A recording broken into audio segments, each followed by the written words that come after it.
Hello and hello. Welcome back to the Undisputed Champ YouTube boxing channel. If you like the videos I've already put out, hit the like button and hit the subscribe button. We're actually closing in on 100 subscribers and I'm very grateful for that. 100 subscribers might seem like a small thing to some, but to me it's a big thing. I started this thing just to put out videos, just talking about boxing, sharing my knowledge on boxing and talking with other people about boxing. And it's starting to grow a little bit and I really appreciate that. If you know people who might be interested in the channel, share it with them. And even people who aren't interested in the channel, you never know, they might start loving and liking boxing too. So share it with them as well. But yeah, let's get into the video today. And today we're talking about the fights that happened just over the previous weekend. These are not all the fights, but these are just the main fights that I saw and I was interested in. So we'll start with Conor the Destroyer Benn versus Samuel Vargas. This was the main event on the Sky card on the Saturday, in fact. And we all know Conor Benn is the son of the legendary middleweight and super middleweight British fighter Nigel Benn. I always think it's difficult when sons of former legends in boxing go into boxing because they've just got such big boots to fill. Yes, that they've got an advantage on the marketing, but as a man, you always want to set your own tone in life. You don't want to just ride off the coattails of your father because you want to say that I did something and this was because of majority of my hard work. Obviously, it's great for your father or your family to put in foundations for you to work off, but at the end of the day, you want it to be known for something you did, not for what your father did. And Conor Benn, he's finally starting to make that own lane for himself and starting to make that road. And what I will say is I was impressed with how he came out because he got a first round stoppage. No one called a first round stoppage of Samuel Vargas. And if you did, you would have made a lot of money and got a lot of props from the boxing community because I didn't see that coming out, and neither did a lot of other people. But what I will say, I think the stoppage was a bit early from the referee. Samuel Vargas was definitely hurt and he was shell-shocked. He didn't know what was coming at him when Conor Benn was connecting clean and hard. But I think the referee, not a standing count, but I think that he should deem that the ropes were helping Samuel Vargas up and should have given him a count for that. And then after that, if Conor Benn continues to pound him, then stop the fight. I did think the stoppage was a premature. But Samuel Vargas only has himself to blame. In boxing, it's protect yourself at all times, and he didn't protect himself at all times. And he left himself in the realm of being stopped. I was impressed with Conor Benn for landing accurately. He's probably one of the most improved fighters in Britain. And I would love to see him fight Amir Khan next.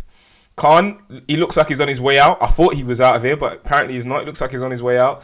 I think Khan is the much better talent, or was the much better talent than Conor Benn. But, you know, Khan's on the slide, Conor Benn's on the up, so it's time to meet. And let's see. Khan, if you've got anything left, if you've got any of your chin left, if you've got any minerals left, I think you should take the fight. I don't think Khan would take the fight because the risk reward isn't really there.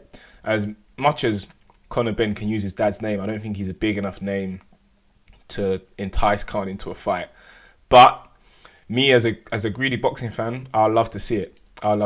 And who would I pick? See, now it gets a bit technical because this is a fight Khan should win if he's in shape and he's active, but he's not.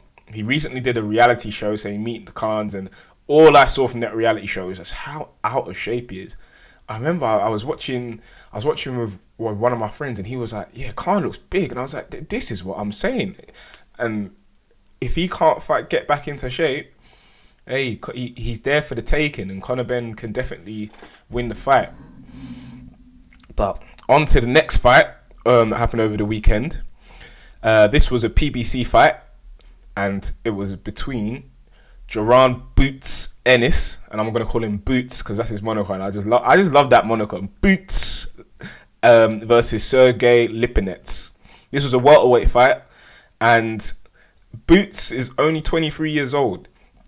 But he's already, before this fight, amassed 26 fights with 24 KOs. That's a tiny little record. It was a interesting fight as it went, but Boots was just dominating Lipinets, got a few knockdowns and took him out in the 6th round.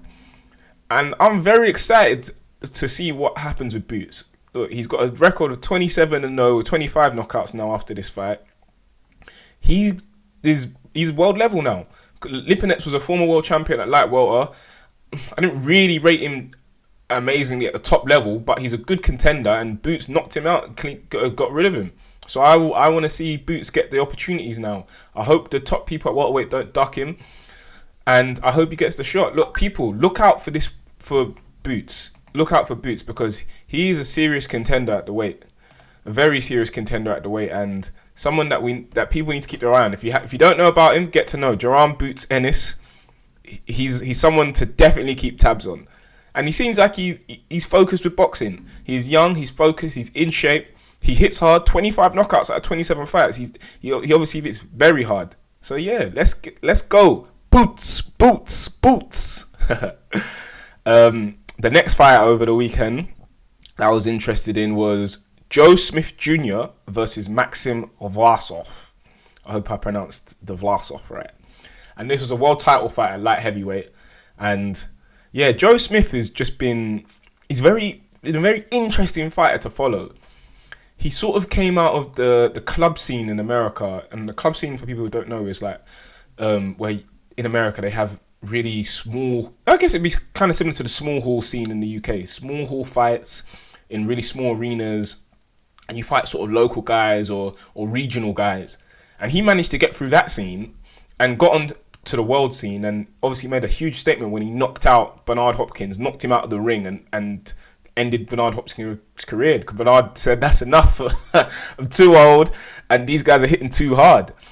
And yeah, Joe Smith, he's just a hard-working guy, and he's someone who takes all comers. He doesn't duck any fights. He takes the fights that are offered to him, and he comes across to me as a guy who says yes. The pro will be like, I want you to fight. He say yes. Doesn't say what are the styles. Doesn't say what's the purse. What's this? What's that? He just says yes. He's taken some L's, but he's taken some W's as well. And I was very happy for him. This was a world title fight against Maxim Vlasov. Vlasov was actually the better boxer. I hadn't seen much of Vlasov because not a lot of his fights were on YouTube, but he was the better boxer to start off with, and he was kind of outboxing Joe. But Joe hits hard, and it was hurting Vlasov. And it was a tight fight. It was a very interesting fight. I would actually say go and watch this fight if you haven't. It's a very interesting fight. They're both going at it. Vlasov is boxing well, but Joe Smith he's competent with his boxing, but then Joe will be able to just land something heavy that will just start to rock Vlasov in his tracks. And Vlasov showed a good chin and a lot of heart. They both showed heart, but I was happy for Joe. His power saved him, and it looks like he's going to be on the scene for the other champions. Light heavyweight isn't that stacked, so champions start fighting champions, and unfortunately I don't think Joe's quite got the boxing ability to beat any of the other champions. Obviously he's fought some of the champions before and didn't come out on top, so I don't think he's quite got the ability to beat the champions. But now he's a world champ. He goes down in history as being a light heavyweight world champion. No one can ever take that away from you. You go into the pantheon of boxing. And yeah, well done.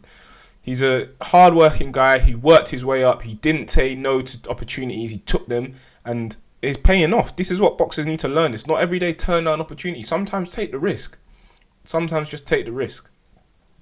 And then the final fight that I want to talk about that happened over the weekend was the fight between Efe Ajaba versus Brian Howard. Okay, Efe.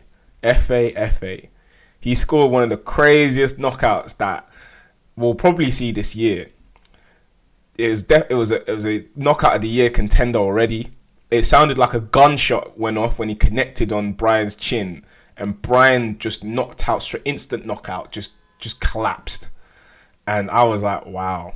It's similar if you've seen, or if you want to go and see another knockout like this, the Wilder versus Spielke KO, where someone connects on the chin and lights off. He turns the other guy off, and he has to restart.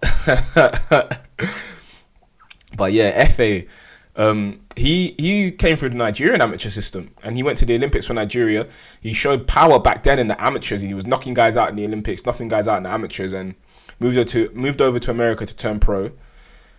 Brian wasn't really a top contender, and so it was a stay busy fight that Efe was expected to win. Obviously, the highlight reel knockout helps everybody, helps to sell him, helps to promote him. But for me, it didn't really show me much because I knew Efe had power, and I knew he could knock people out viciously. What I really wanted to see more was a bit more of his boxing skill, because at the moment, he just seems to be a bit straight up and down. It's a jab, it's a straight right hand, and the guys at the top level can negate a jab and a straight right hand pretty easily. He will still be a bit of an issue for guys at the top level just because of the power.